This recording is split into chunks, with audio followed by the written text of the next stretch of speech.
Hello again, welcome to another edition of CropLife Retail Week. Paul Schrimpf here.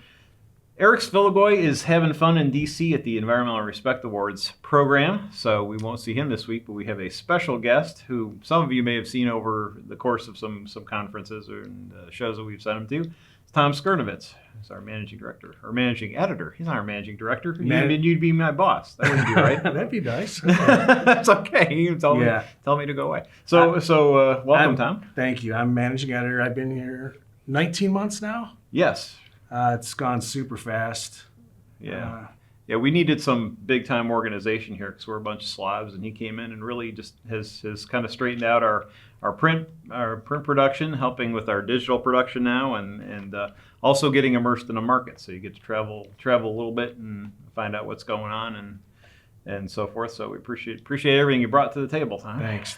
Appreciate the chance. Absolutely. So just a couple of bits from me, and we're going to talk about some things that Tom is working on. But I was at the CropLife America meeting just this week. Got back late on Tuesday after 2 or 3 days of just immersive interviews with I think I had 16 or 17 appointments, which makes it a lot of fun because you get a lot of different perspectives. I think the bottom line is nothing against the show, but very few people really wanted to be there. 19 has been a forgettable year. I think people are trying to get this past this in terms of the tariffs and the weather and everything that's happened as quickly as possible.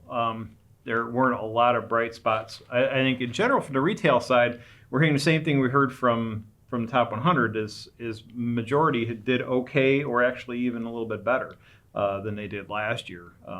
From the folks that we talked to, had pretty decent years, and we'll have to see how that comes out for next year, how that works into planning. But so far, that's been really positive.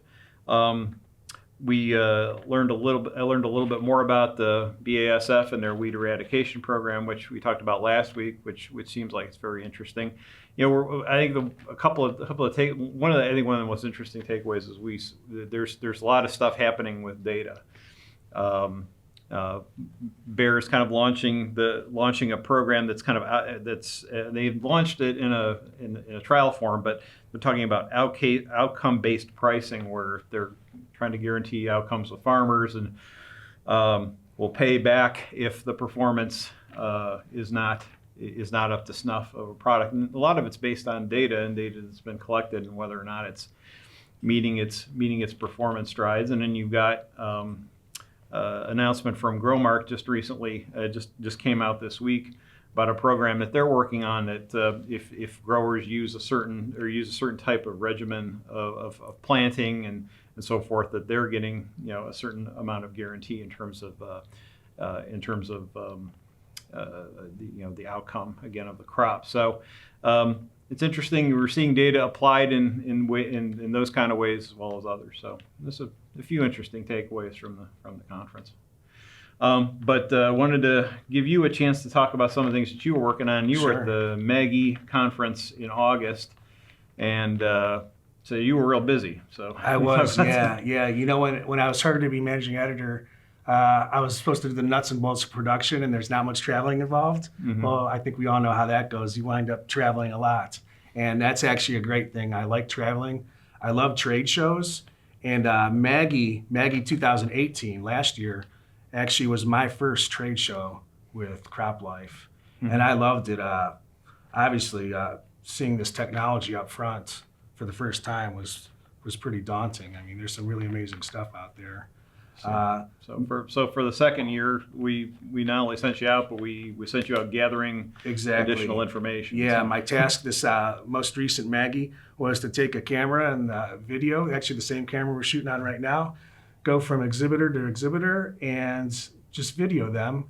And what we asked were their thoughts on the show itself, what they were trying to accomplish at the show. We asked them to expound on whatever new products that are coming out in the next year. And finally, and most relevant to you, our audience, we asked them what advice they have for ag retailers. And they came through. They were awesome. A lot of them said they were nervous to do it, kind of like I am right now, but they were just amazing.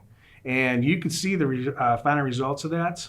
If you go to CropLife's YouTube channel, we've got 17 videos from MAGIE and another 4 from Farm Progress, which Paul and I ventured to, a couple weeks after that? You bet. And they came out amazing. I think it's really valuable advice for our readers and, in this case, viewers. Oh, terrific. So again, it's a YouTube channel, CropLife, that's up on your screen now. We'll, feel free to peruse those. Again, if you didn't catch everything in MAGIE, or you saw something you want to review it, I'm sure the great majority of the key stuff that was out there at the trade show was covered. We also wanted to mention too, if you're interested in iron, we do have what we're calling the CropLife Iron Directory, which is on the CropLife website, and we'll show a screenshot of that. There's information about products and companies and so forth, and it's another place you can find additional information on the key iron companies and products that are out there today. A lot of good advice. Okay. Well, thanks for joining us this week. Thanks, Paul. Appreciate it. Maybe I'll be back. Oh, absolutely. Absolutely. Next time you can rail against something, really bring in the viewers. You got it. Sorry. Well, that's it for this edition of CropLife Retail Week. Thanks for joining us, and we'll talk to you next time. If you have questions or comments about today's episode of Retail Week, contact us by email or Twitter, or type your message in the comment section below. Your feedback is important to us. We'll try our best to address your thoughts in next week's episode. And be sure to subscribe to our YouTube channel.